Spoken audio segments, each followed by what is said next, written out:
ఇక పత్రికల్లో వచ్చిన ప్రధాన వార్తలను చూద్దాం. ముందుగా నమస్తే తెలంగాణ చూద్దాం. నమస్తే తెలంగాణలో రేవంత్ సర్కారు కుంభకోణాల పైన ప్రధాని మాట్లాడరేమంటూ బీఆర్ఎస్ వర్కింగ్ ప్రెసిడెంట్ కేటీఆర్ నిన్న స్ట్రైట్గా ప్రధానమంత్రిని ప్రశ్నించారు. గతంలో అనేక సందర్భాల్లో ఇక్కడ అవినీతి జరుగుతోంది, రేవంత్ సర్కార్లో ఇక్కడ పూర్తిగా అవినీతిమయం జరుగుతున్నట్టు స్వయంగా ప్రధానమంత్రి మోడీ మాట్లాడారు. గత సంవత్సరం ఇదే ఏప్రిల్ నెలలో, అంటే దీనికంటే ముందుగా ఏప్రిల్ నెలలో ఇక్కడ ఆర్ఆర్ ట్యాక్స్, తెలంగాణ రాష్ట్రంలో RR tax, Rahul Revanth tax వసూలు చేస్తున్నారంటూ స్వయంగా ప్రధానమంత్రి అప్పుడు ఆరోపించారు. దానికి సంవత్సరం అయిపోయింది, అయినా కూడా అంత క్లియర్గా ఇక్కడ అవినీతి జరుగుతుందని తెలిసినా కూడా కేవలం మాటల వరకే ఎందుకు పరిమితమయ్యారు, మరి యాక్షన్ ఎందుకు తీసుకోలేదు అంటూ ప్రధానమంత్రి నరేంద్ర మోడీని ప్రశ్నించారు బీఆర్ఎస్ వర్కింగ్ ప్రెసిడెంట్ కేటీఆర్. ఇప్పుడు గచ్చిబౌలి భూముల విషయంలో కూడా ప్రధానమంత్రి మొన్న మాట్లాడారు. అక్కడ బుల్డోజర్లతో మొత్తం విధ్వంసం సృష్టిస్తున్నారని స్వయంగా ప్రధాని మాట్లాడారు. ఇవాళ సుప్రీంకోర్టు ఇచ్చినటువంటి సాధికార కమిటీ, సుప్రీంకోర్టు నియామకం చేసుకున్నటువంటి సాధికార కమిటీ కూడా ఇక్కడ హెచ్సియు భూముల విషయంలో ఎంత విధ్వంసం జరిగింది, ఎంత అటవీ విధ్వంసం జరిగింది, ఎంత జీవ విధ్వంసం జరిగింది అనేది పూర్తిగా రిపోర్ట్ ఇచ్చినాక కూడా మరి ఎందుకు ప్రధానమంత్రి కేవలం మాటలకే పరిమితం అవుతున్నారంటూ నిన్న ప్రశ్నించారు బీఆర్ఎస్ వర్కింగ్ ప్రెసిడెంట్ కేటీఆర్. చిత్తశుద్ధి ఉంటే కంచె భూములపైన విచారణ జరిపించాలంటూ డిమాండ్ చేస్తున్నారు. సిట్టింగ్ జడ్జి కేంద్ర సంస్థలతో దర్యాప్తు చేయించాలి. రేవంత్ సర్కార్ను కాపాడేందుకు మోడీ ఆరాటం. ఆర్ఆర్ ట్యాక్స్పై ఆరోపణలు చేసి ఏడాది దాటినా ప్రధాని ఇప్పటికీ చర్యలెందుకు తీసుకోవడం లేదు? కాంగ్రెస్ సర్కార్ను కూల్చే కర్మ మాకు పట్టలేదు. రేవంత్ రెడ్డి పిచ్చి చేష్టలతో ప్రజలే తిరగబడతారు. ఇంకో 20 ఏళ్ళు ఆ పార్టీకి ఎవరు ఓటయ్యరు. దేశంలో ఫిరాయింపుల సంస్కృతి తెచ్చిందే కాంగ్రెస్. సుప్రీంకోర్టు తీర్పు రేవంత్ సర్కారుకు చెంపపెట్టు. ఇది విద్యార్థులు, పర్యావరణ ప్రేమికుల విజయం. రేవంత్ రెడ్డి తప్ప చెరువునెవరూ తాకట్టు పెట్టరు. ముఖ్యమంత్రి ఉచ్చులో పడి అధికారులు, పోలీసులు చట్టాన్ని అతిక్రమిస్తే ఊచలు లెక్కబెట్టాల్సి వస్తుంది. బీఆర్ఎస్ వర్కింగ్ ప్రెసిడెంట్ కేటీఆర్ హెచ్చరిక. సో పర్యావరణ పరిరక్షణ పట్ల కేంద్రంలో ఉన్నటువంటి బీజేపీ సర్కార్కు చిత్తశుద్ధి నిజంగా ఉంటే, కేవలం మొన్న ప్రధానమంత్రి మాట్లాడిన మాటలు నిజంగా ఆ మాటల్లో చిత్తశుద్ధి ఉంటే దీనిపైన హైదరాబాద్ సెంట్రల్ యూనివర్సిటీ భూముల విషయంలో రేవంత్ సర్కార్ అవలంబించినటువంటి విధానం పట్ల ఎటువంటి దర్యాప్తు సంస్థనైనా సరే విచారణ చేయించండి. సిట్టింగ్ జడ్జితో విచారణ చేయిస్తారా, లేదంటే కేంద్ర దర్యాప్తు సంస్థలైనటువంటి వాటితో విచారణ చేయిస్తారా? విచారణ జరపండి, అప్పుడే మీ మాటలకు అర్థం ఉంటుంది అంటూ ప్రధానమంత్రి నరేంద్ర మోడీకి సూచించారు బీఆర్ఎస్ వర్కింగ్ ప్రెసిడెంట్ కేటీఆర్. కేవలం మాటలకే పరిమితం అయ్యారని అనుకోవాల్సి వస్తుంది. లేకపోతే ముమ్మాటికి ఇక్కడ కాంగ్రెస్ ప్రభుత్వాన్ని, సీఎం రేవంత్ రెడ్డిని కాపాడుతున్నది ప్రధానమంత్రి నరేంద్ర మోడీ, ఇంకా బీజేపీ నాయకులు మాత్రమే అంటూ ఇవాళ ప్రజలు అర్థం చేసుకుంటారంటూ కేటీఆర్ స్పష్టం చేశారు. గతంలో ఆర్ఆర్ ట్యాక్స్ వసూలు అవుతుంది, ఇక్కడ అవినీతి జరుగుతుందని చెప్పినప్పుడు ఆ రకంగా చర్యలు కూడా ఉండాలి. కేవలం మాటల వరకే పరిమితం కాకుండా ఆ చర్యలు కూడా ఉండాల్సింది. కానీ మాటల వరకే పరిమితమై చర్యలు లేకపోవడంతో అనేక అనుమానాలకు తావిస్తోంది. కాబట్టి ఇవాళ కాంగ్రెస్, బీజేపీ రెండు కలిసే ఇవాళ ఈ రకంగా ఇటు రాష్ట్రంలో కావచ్చు, తర్వాత ఇప్పుడు హైదరాబాద్ గచ్చిబౌలి భూముల విషయంలో కావచ్చు కలిసే ప్రయాణం సాగిస్తున్నాయంటూ బీఆర్ఎస్ వర్కింగ్ ప్రెసిడెంట్ కేటీఆర్ స్పష్టం చేశారు. సో ఇట్లా అంటే ప్రధానమంత్రి స్వయంగా మాట్లాడిన తర్వాత ఆ యాక్షన్ మాత్రం ఎందుకు తీసుకోవట్లేరు అనేది సుప్రీంకోర్టు తీర్పు గుణపాఠం. అధికారం ఉన్నదన్న అహంకారంతో ఎవరైనా విర్రవీగుతూ నియంతలము, చక్రవర్తులము, రారాజులము అని ఏ రాజకీయ నాయకుడైనా భావిస్తే ప్రజాస్వామ్యంలో వారికి గుణపాఠం తప్పదు. బుధవారం నాటి సుప్రీంకోర్టు తీర్పు ఒక చెంపపెట్టు అంటూ కేటీఆర్ స్పష్టం చేశారు. ఎస్సీయూ భూముల్లో అర్ధరాత్రి బుల్డోజర్లను పంపి కాంగ్రెస్ ప్రభుత్వం ఆగం చేసిందని ప్రవచనాలు చెప్పిన ప్రధాని మోడీ రాజ్యాంగాన్ని, చట్టాలను అపహాస్యం చేస్తున్న రేవంత్ రెడ్డి ప్రభుత్వాన్ని కాపాడేందుకు ఎందుకు ఆరాటపడుతున్నారు? సానుభూతి కాదు మోడీజీ, చిత్తశుద్ధి ఉంటే సుప్రీంకోర్టు సిట్టింగ్ జడ్జితో లేదా కేంద్ర సంస్థలతో రేవంత్ ప్రభుత్వ అక్రమాలపైన విచారణ జరిపించాలి అంటూ ఆయన డిమాండ్ చేశారు. కాంగ్రెస్ బీజేపీ దొందు దొందే అంటూ కేటీఆర్ ఎద్దేవా చేశారు. సోనియా, రాహుల్ పైన నమోదైన ఈడీ కేసుపైన మీడియా ప్రశ్నించగా కేటీఆర్ సమాధానం ఇచ్చారు. కాంగ్రెస్ హయాంలో CBI, Congress bureau of investigation అనేవారు. ఈడీని తీసుకొచ్చింది నాటి కాంగ్రెస్ ప్రభుత్వం. ఆనాడు సిబిఐని కాంగ్రెస్ దుర్వినియోగం చేస్తే ఈనాడు ఈడీని బీజేపీ విచ్చలవిడిగా వాడుతుంది. ఈ రెండిట్లో ఇట్లా దర్యాప్తు సంస్థల్ని వాడుకోవడంలో కాంగ్రెస్, బీజేపీ దొందే అంటూ కేటీఆర్ ఆరోపించారు. ఆఫ్లైన్ వెనుక మర్మమేంది? కేంద్ర సాధికార కమిటీనే తప్పుదో పట్టించాలనుకున్నారా? వాల్టా కింద అనుమతుల్లో అటవీశాఖ తీరుపై అనుమానాలు. టీజీఐఏసీ జీవో లేఖపైనే అనుమతుల కథ నడిపిన అధికారులు. ఇవన్నీ తప్పుదోవ పట్టించే యత్నాలేనని నివేదికలో సిఈసి సెంట్రల్ ఎంపవర్డ్ కమిటీ సందేహం వ్యక్తం చేసింది. కంచె గచ్చిబౌలి భూముల్లో అడుగడుగున అధికారులు తప్పిదాలు చేశారు అనేది.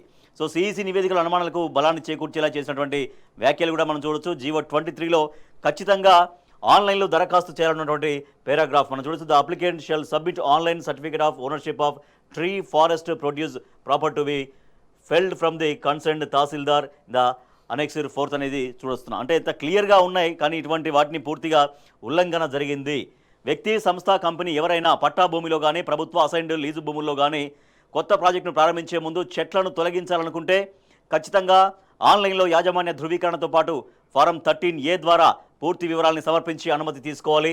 ఇన్స్పెక్షన్ ఫీజు, సెక్యూరిటీ డిపాజిట్, పరిహారం కూడా ఆన్లైన్లోనే చెల్లించాలి. వివిధ హోదాల్లోని అటవీ శాఖ అధికారులు సైతం ఆన్లైన్లో తదుపరి దశల్లో పురోగతిని నమోదు చేయాలి. ఇది వాల్టా 2002కు సవరణ చేసి 2017లో తెలంగాణ ప్రభుత్వం జారీ చేసినటువంటి జీవో నెంబర్ 23 సారాంశం.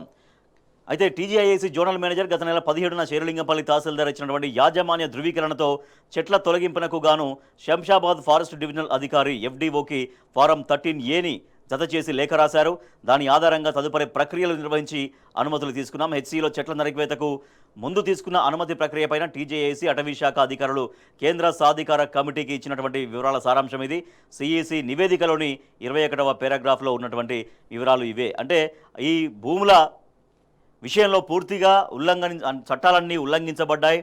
పెట్టుకున్నటువంటి నిబంధనలు పూర్తిగా తుంగలో తొక్కి మరి కాంగ్రెస్ ప్రభుత్వం ఇష్టారీతిన అక్కడ హైదరాబాద్ సెంట్రల్ యూనివర్సిటీ భూముల్ని తనఖా పెట్టే ప్రయత్నం చేసింది. దాంట్లో ఇప్పటికే 10,000 కోట్ల స్కామ్ జరిగిందని బీఆర్ఎస్ వర్కింగ్ ప్రెసిడెంట్ కేటీఆర్ ఉన్నటువంటి ఆధారాలతో సహా మొత్తం మీడియా ముందు వెల్లడించారు. దాంట్లో మొత్తం కర్త కర్మ క్రియ సీఎం రేవంత్ రెడ్డి అయితే దాంట్లో కీలక సూత్రధారిగా ఒక బీజేపీ ఎంపీ వ్యవహరించారని కూడా ఆయన స్పష్టంగా ఆరోపించారు. సో ఆ బీజేపీ ఎంపీ ఎవరు ఏంటనేది కూడా అతి త్వరలో అది కూడా పూర్తిగా బయట పెడతామంటూ కేటీఆర్ స్పష్టం చేశారు.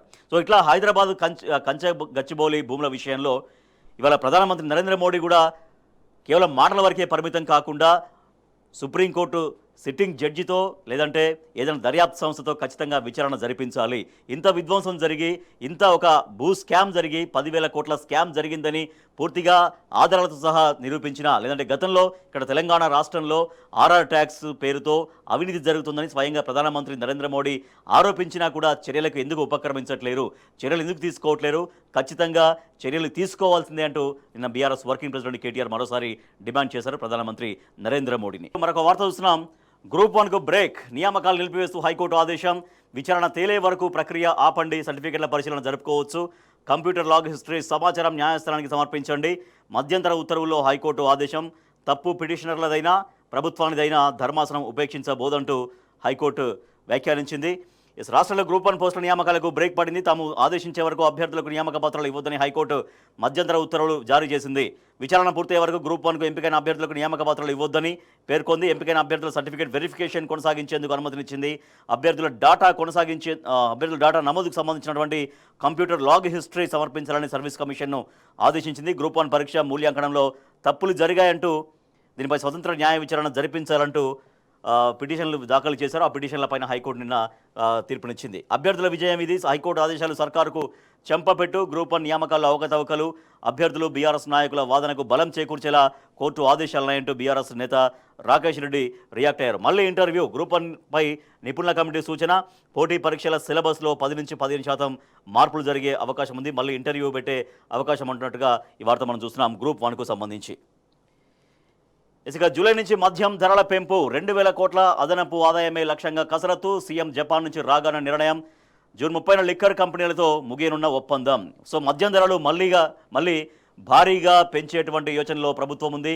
ఇప్పటికే ఇటీవల ఈ మధ్యలోనే మద్యం ధరల్ని చాలా భారీగా పెంచింది ప్రభుత్వం. మద్యం ప్రియులపై నుంచి దండుకునేందుకు, ఆదాయాన్ని రాబట్టుకునేందుకు ఇక మద్యం అమ్మకాలనే ప్రధాన మార్గంగా, ప్రధాన ఆదాయ వనరుగా ప్రభుత్వం ఎంచుకున్నట్టుగా చాలా స్పష్టంగా కనిపిస్తోంది.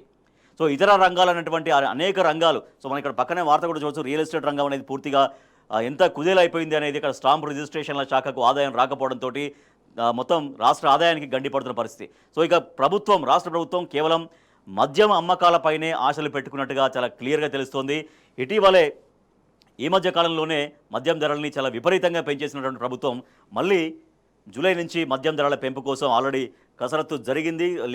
లిక్కర్ కంపెనీలతోటి ముగిరిన ఒప్పందం జరిగింది. అసలు జపాన్ నుంచి సీఎం రాగానే మద్యం ధరల పెంపుకు సంబంధించి ఒక నిర్ణయం జరిగే అవకాశం ఉందనేది. 2,000 కోట్ల అదనపు ఆదాయమే లక్ష్యంగా రాష్ట్ర ప్రభుత్వం ఈ కసరత్తు చేస్తున్నట్టుగా చాలా క్లియర్గా తెలుస్తోంది. ఇక రియల్ ఎస్టేట్ వ్యాపారం పూర్తిగా పాతాళానికి పడిపోయింది రియల్ ఆదాయం పాతాళానికి. కాంగ్రెస్ పాలనలో పడిపోయిన స్టాంప్స్ రిజిస్ట్రేషన్ల శాఖ రాబడి ఫిబ్రవరి నెలలో వచ్చింది 38%. తెలంగాణ రాష్ట్ర చరిత్రలోనే ఈ స్థాయి పతనం ఇదే తొలిసారి. రాష్ట్ర సొంత పన్నుల ఆదాయంలో 91.81 కోట్ల తగ్గుదల నమోదు కాగ్ నెలవారీ నివేదికలో వెల్లడైంది. సో ప్రధానమైనటువంటి రంగం రియల్ ఎస్టేట్ రంగం. స్టాంప్స్ అండ్ రిజిస్ట్రేషన్ శాఖకి ఆ ఆదాయం పూర్తిగా గండిపడినటువంటి పరిస్థితి. 2024-25 బడ్జెట్లో ఫిబ్రవరి నెలకు స్టాంప్స్ అండ్ రిజిస్ట్రేషన్ల శాఖ ఆదాయం అంచనా 18,228.82 కోట్లయితే ప్రభుత్వానికి వచ్చిన రాబడి 7,033.38 కోట్లు మాత్రమే. ఆదాయం శాతం 38.58% అయితే నిరుడు ఇదే నెలలో వచ్చినటువంటి ఆదాయ శాతం 70.16%. సో రాష్ట్ర ఖజానాకు ప్రధాన ఆదాయ వనరైనటువంటి ఈ రియల్ ఎస్టేట్ రంగం అంటే స్టాంప్స్ అండ్ రిజిస్ట్రేషన్ల శాఖ పూర్తిగా పడకేసినటువంటి పరిస్థితి. ఒకప్పుడు రాష్ట్రంలో గత బీఆర్ఎస్ ప్రభుత్వ హయాంలో 10 సంవత్సరాల కాలంలో రియల్ ఎస్టేట్ రంగం అనేది కలకల్లాడింది. స్టాంప్స్ అండ్ రిజిస్ట్రేషన్ల శాఖ ఆదాయం గణనీయంగా ప్రతి నెల ప్రతి ఏటా పెరుగుతూ వచ్చింది. కానీ ఇవాళ రాష్ట్ర ప్రభుత్వం అవలంబిస్తున్నటువంటి విధానాల వల్ల పూర్తిగా రియల్ ఎస్టేట్ రంగం అనేది కుదేలవుతున్నటువంటి పరిస్థితి. సో ఒక ప్లాట్ అమ్మాలన్నా ప్లాట్ కొనాలన్నా కూడా చాలా గగనంగా మారినటువంటి పరిస్థితి.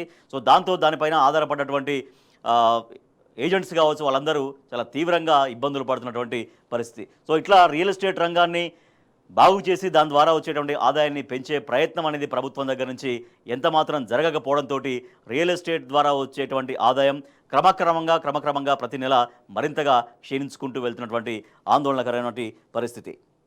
సో సార్ మనం చూడొచ్చు పూర్తిగా దానికి సంబంధించినటువంటి డీటెయిల్స్ కూడా రియల్ ఎస్టేట్ రంగం అనేది ఇప్పుడు ఎట్లా ఇబ్బందులో ఉంది అనేది. సో గత 5 ఏళ్లలో రాష్ట్ర స్టాంప్స్ అండ్ రిజిస్ట్రేషన్ శాఖకు ఫిబ్రవరిలో వచ్చినటువంటి రాబడులు కూడా మనం క్లియర్గా చూడొచ్చు. సో 2019-20, 2021, 21-22 ఇట్లా 5 సంవత్సరాల కాలంలో వచ్చినటువంటి ఆదాయం గణనీయంగా క్రమక్రమంగా పెరుగుతూ వెళ్తుంటే ఈసారి మాత్రం పూర్తిగా తగ్గిన పరిస్థితి. కేసీఆర్ హయాంలో రాకెట్ వేగం. కేసీఆర్ 10 ఏళ్ల పాలనలో రియల్ ఎస్టేట్ రంగం రాకెట్ వేగంతో దూసుకెళ్లింది. భూముల కొనుగోళ్లు అమ్మకాలతో రిజిస్ట్రేషన్ కార్యాలయాలు కిటకిటలాడాయి. స్టాంపులు రిజిస్ట్రేషన్ల శాఖనే రాష్ట్ర ఖజానాకు పెద్ద ఆదాయ వనరుగా మారింది. నాటి సీఎం కేసీఆర్ వ్యవసాయ, పారిశ్రామిక, ఐటీ, గృహ నిర్మాణ రంగాల అభివృద్ధికి ఎన్నో చర్యలు చేపట్టారు. తద్వారా వ్యవసాయేతర భూముల ధరలు విపరీతంగా పెరిగాయి. 2014 తర్వాత రియల్ ఎస్టేట్ రంగం వేగంగా అభివృద్ధి చెందింది. గతంలో 10 లక్షల ఎకరం పలికిన భూమి ధర 1 కోటి వరకు వెళ్ళింది. 10 ఏళ్ల పాటు ప్రతి నెల సగటున స్టాంపులు రిజిస్ట్రేషన్ల శాఖ ద్వారా ప్రభుత్వానికి 8,000 కోట్లకు పైగా రాబడి వచ్చింది. 10 ఏళ్ల పాటు పెరుగుతూ వచ్చిన స్టాంప్స్ అండ్ రిజిస్ట్రేషన్ల ఆదాయం హైడ్రా ద్వారా ఆక్రమణ పేరుతో భవనాల కూల్చివేతలు, వ్యవసాయ ప్రోత్సాహకాలకు కోత విధించడంతో భూముల కొనుగోళ్లు అమ్మకాలపై ప్రభావం పడింది. స్థిరాస్తి వ్యాపారం ఒక్కసారిగా పడిపోవడంతో స్టాంపులు రిజిస్ట్రేషన్ల శాఖ ద్వారా ప్రభుత్వ ఖజానాకు ఏడాదిన్నర నుంచి నామమాత్రంగా మాత్రమే రాబడి వస్తున్నటువంటి ఆందోళనకరమైన పరిస్థితి. సో ఇట్లా రియల్ ఎస్టేట్ రంగం అనేది రోజుగా మరింతగా కుదేలవుతున్నటువంటి పరిస్థితి. సో సొంత రాబడి పెంచుకోవడంలో అత్యంత ముఖ్యమైన భూమిక పోషిస్తుంది స్టాంప్స్ అండ్ రిజిస్ట్రేషన్ల శాఖ. సో ఆ శాఖే ఆ విభాగమే పూర్తిగా కుదేలైనటువంటి ఆందోళనకర పరిస్థితి. ఇప్పటికే రాష్ట్ర ప్రభుత్వం దాదాపుగా 1,50,000 కోట్లకు పైగా అప్పు చేసింది 10 నెలల కాలంలో. ఇది స్వయంగా అసెంబ్లీలో రాష్ట్ర ప్రభుత్వం వెల్లడించినటువంటి విషయం. ఇక అప్పులు మరింతగా పెరుగుకుంటూ వెళ్తూనే ఉన్నాయి. ఇప్పుడు జపాన్ టూర్లో సీఎం రేవంత్ రెడ్డి ఉన్నారు. సో అక్కడ కూడా ఒక 11,693 కోట్ల అప్పులు కావాలని జపాన్ ఏజెన్సీ జైకాను సీఎం రేవంత్ రెడ్డి కోరినటువంటి వార్త మనం చూస్తున్నాం. మెట్రో రైల్ 2వ దశ, మూసీ పునరుజ్జీవనం, రేడియల్ రోడ్ల నిర్మాణానికి సాయం చేయాలని విజ్ఞప్తి. మేము రుణం ఇవ్వాలంటే మీరు కేంద్రంతో మాట్లాడాలి. సీఎంకు జైకా సీనియర్ వైస్ ప్రెసిడెంట్ సూచన. సో జపాన్లో కూడా అప్పుల వేట సాగిస్తున్నారు ముఖ్యమంత్రి రేవంత్ రెడ్డి అంటూ. సో దీని పట్ల సర్వత్రా కూడా ఒక విమర్శ వ్యక్తమవుతోంది. ఇప్పటికే ఇన్ని లక్షలాది కోట్లు అప్పులు చేసి అంటే 15 నెలల కాలంలోనే 1,50,000 కోట్ల పైగా అప్పులు చేసి నిజంగా ఏమైనా కాంక్రీట్గా ఏదైనా ప్రాజెక్టు చూపించగలుగుతారంటే ఏది లేనటువంటి పరిస్థితి. కొన్ని సంక్షేమం అన్నా ఏవైతే ప్రజలకు మాటలు ఇచ్చారో, హామీలు చెప్పారో ఆ హామీలన్నా 100% అమలయ్యాయంటే అది లేదు. మరి ఇంత భారీ అప్పు చేసి ఏం చేసినటువంటి ప్రభుత్వం దగ్గర స్ట్రైట్గా స్పష్టమైనటువంటి సమాధానం లేకపోగా ఆ అప్పులు మరింతగా కొనసాగే విధంగా ఏకంగా జపాన్లో 11,000 కోట్లు సాయం చేయాలంటూ అక్కడ జపాన్ ఏజెన్సీని సీఎం రేవంత్ రెడ్డి కోరినటువంటి పరిస్థితి. రేవంత్ పాలనలో ఫాలింగ్. ఏడాదిలో 91.81 కోట్లు తగ్గినటువంటి పన్ను ఆదాయం కాగు సూచికలే సాక్ష్యం. మాజీ మంత్రి హరీష్ రావు రేవంత్ పాలనలో తెలంగాణ రైజింగ్ కాదు ఫాలింగ్. రాష్ట్ర ఆర్థిక వృద్ధి తగ్గిపోవడమే నిదర్శనం. కాగు నెలవారీ నివేదికే ఇందుకు సాక్ష్యం అంటూ ఆయన స్పష్టం చేశారు. 2023-24లో సొంత పన్నుల ఆదాయం 1 కోటి 1,24,116.19 కోట్లు కాగా 2024-25లో 1,24,054.38 కోట్లకు పడిపోయిందని, మొత్తంగా 91.81 కోట్లు తగ్గిపోవడం పైన ఆయన ఎక్స్ వేదికగా ఆందోళన వ్యక్తం చేశారు. సో ఇది రేవంత్ రెడ్డి కాంగ్రెస్ ప్రభుత్వం చెప్తున్నట్టుగా తెలంగాణ రైజింగ్ కాదు, తెలంగాణ ఫాలింగ్కు ఇదే నిదర్శనం అంటూ ఆయన పేర్కొన్నారు. రైట్, ఇక బీఆర్ఎస్ భారీ బహిరంగ సభ, రజతోత్సవ సభకు సంబంధించినటువంటి సన్నాహక సమావేశాలు అన్నీ కూడా జరుగుతున్నాయి. ఇంకా కేవలం 9 రోజులు మాత్రమే మిగిలి ఉన్నాయి. వరంగల్లో అంటే హన్మకొండ జిల్లా ఎలకదుర్తిలో ఒక భారీ బహిరంగ సభ ఏప్రిల్ 27 రోజు బీఆర్ఎస్ పార్టీ ఆవిర్భావ సభ, రజతోత్సవ సభ నిర్వహించబోతున్నారు. చాలా గ్రాండ్గా ఇంటింటికి ఆహ్వాన పత్రికలు అందిస్తున్నారు. మేడ్చల్లో ఇక్కడ ఎమ్మెల్యే మల్లారెడ్డి అందిస్తున్నారు. ఇక్కడ ఫోటో మనం చూస్తున్నాం. భద్రాద్రి కొత్తగూడెం జిల్లా మణుగూరు పట్టణంలో కూలీ పనులు చేస్తున్న రేగా కాంతారావు మూటలు ఎత్తి కూలీ పనులు చేసి హమాలీగా మారిన బీఆర్ఎస్ జిల్లా అధ్యక్షుడు మాజీ ఎమ్మెల్యే రేగా కాంతారావు. అంటే ఇట్లా ఒక స్ఫూర్తి నింపడం కోసం అనేక పనులు చేస్తూ ఉత్సాహపరుస్తున్నారు అందరినీ కూడా. కోర్టుల మొట్టికాయలు కాంగ్రెస్కు చెంపపెట్టు, 27న అన్ని గ్రామాల్లో గులాబీ జెండాలు ఎగరాలి. పాలేరు సన్నాహక సమావేశంలో ఎంపీ వద్దిరాజు రవిచంద్ర, ఖమ్మం జిల్లా తిరుమలాయపాలెంలో పోస్టర్లు ఆవిష్కరిస్తున్న రాజ్యసభ సభ్యుడు వద్దిరాజు రవిచంద్ర, ఎమ్మెల్సీ తాతా మధు, మాజీ ఎంపీ నామా నాగేశ్వరరావు, మాజీ ఎమ్మెల్యే కందాల ఉపేందర్ రెడ్డి. అబద్ధాల కాంగ్రెస్ను తరిమి కొడదామంటూ టేకుమట్టలో భారీ బైక్ ర్యాలీ తీశారు. భూపాలపల్లి మాజీ ఎమ్మెల్యే గండ్ర వెంకటరమణరెడ్డి, కేసీఆర్ తెలంగాణకు రక్ష అంటూ మాజీ మంత్రి సత్యవతి రాథోడ్ స్పష్టం చేశారు. కడియం నువ్వా దేవాదుల సృష్టికర్తవు, జనగామకు చుక్క నీరు తెచ్చిన ముఖమైన నీది. కడియంపై ఎమ్మెల్యే పల్ల రాజేశ్వరరెడ్డి ఫైర్ అయ్యారు. స్టేషన్ గన్పూర్లో రజతోత్సవ సభ సన్నాహక సమావేశం జరిగింది. దాంట్లో ఆయన మాట్లాడారు. సభ ఏర్పాట్లు పరిశీలన మాజీ ఎమ్మెల్యే ఉడతల సతీష్ కుమార్ నిన్న అక్కడ పరిశీలించారు. అలాగే పాడి కౌశిక్ రెడ్డి నిన్న హుజురాబాద్లోని క్యాంప్ ఆఫీస్లో కార్యకర్తల్ని ఉత్సాహపరుస్తూ సభను విజయవంతం చేయండి అంటూ ఆయన కూడా వాళ్ళకు సూచించారు. ఆస్ట్రేలియాలో చెలో వరంగల్ పోస్టర్ ఆవిష్కరణ, సిడ్నీ హార్బర్ బ్రిడ్జి వద్ద పోస్టర్ ఆవిష్కరిస్తున్న BRS Australia vice president Rajesh తదితరులు. యాదగిరిగుట్టకు చేరినటువంటి పాదయాత్రలో బీఆర్ఎస్ వై రాష్ట్ర ప్రధాన కార్యదర్శి వాళ్ళందరూ నాయకుల్ని కూడా మనం చూస్తున్నాం. కులగణనతోనే ఓబీసీల జీవితాల్లో మార్పు, జనగణనలో కులగణన చేయాలి. ఓబీసీ జాతీయ సమాఖ్య ప్రధాన సలహాదారు మాజీ మంత్రి శ్రీనివాస్ గౌడ్ డిమాండ్. మైసూరులో ఓబీసీ నారాయణ గురు భవన నిర్మాణానికి పూజ, దాంట్లో ఆ కార్యక్రమంలో ఆయన పాల్గొన్నారు.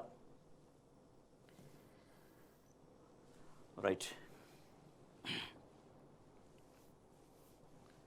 రాష్ట్రపతికి ఆదేశాలు ఇస్తారా? సూపర్ పార్లమెంటుగా వ్యవహరిస్తున్న న్యాయ వ్యవస్థ ప్రజాస్వామ్యంపై అనవసరంగా మారిన ఆర్టికల్ 142.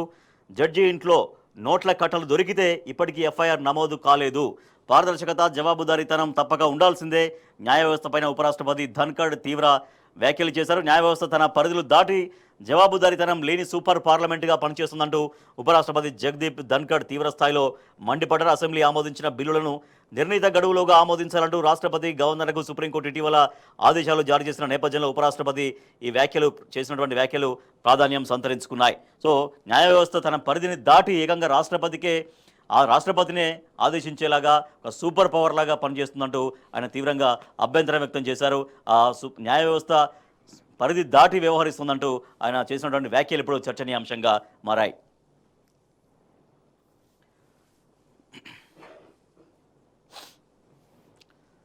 రైట్, ఇడియట్ మాటలు మాట్లాడకు, తహసీల్దార్పై ప్రభుత్వ విప్ రామచంద్ర నాయక్ ఆగ్రహం వ్యక్తం చేశారు. ఇసుక రవాణాకు అనుమతించాలని హుకుం, ఫస్ట్ క్లాస్ మెజిస్ట్రేట్ను నాది కలెక్టర్ ర్యాంకేనంటూ దౌర్జన్యం, మరిపేడ మండలంలోనూ అధికారులపైన అనుచిత వ్యాఖ్యలు చేశారు.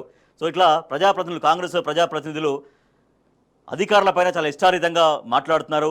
వాళ్ళ కనీసం వాళ్ళ పదవికి వాళ్ళ హోదాకి కూడా విలువ ఇవ్వకుండా ఇట్లా జనంలో ఇష్టారీతిన మాట్లాడుతున్నారంటూ ఈ వార్త మనం చూస్తున్నాం. మహబూబాబాద్ జిల్లా చిన్నగూడూరు మండలం విసంపల్లిలో తహసీల్దార్పై ఆగ్రహం వ్యక్తం చేసిన ఎమ్మెల్యే రామచంద్ర నాయక్. ప్రభుత్వం ఇప్పుడు డోర్నకల్ ఎమ్మెల్యే రామచంద్ర నాయక్ అధికారులపై నోరు పారేసుకున్నారు. గురువారం మహబూబాబాద్ జిల్లా చిన్నగూడూరు మరిపేటలో జరిగినటువంటి కార్యక్రమాల్లో పాల్గొన్న ఆయన అధికారులపైన తీవ్ర పదజాలాన్ని ఉపయోగించారు. జీతాలు అడిగినందుకు ఉద్యోగాలు హోస్ట్, నేరుగా ఎమ్మెల్యే యశస్విని రెడ్డికే ఫిర్యాదు చేస్తారా? పంచాయతీ కార్మికులపైన మండిపడ్డ అధికారులు 5గురిని తొలగిస్తూ ఆదేశాలు. ఇదెక్కడి న్యాయం అంటూ కార్మికులు ఆందోళన వ్యక్తం చేస్తున్నారు. ఇది తొర్రూరులో జరిగినటువంటి వార్త.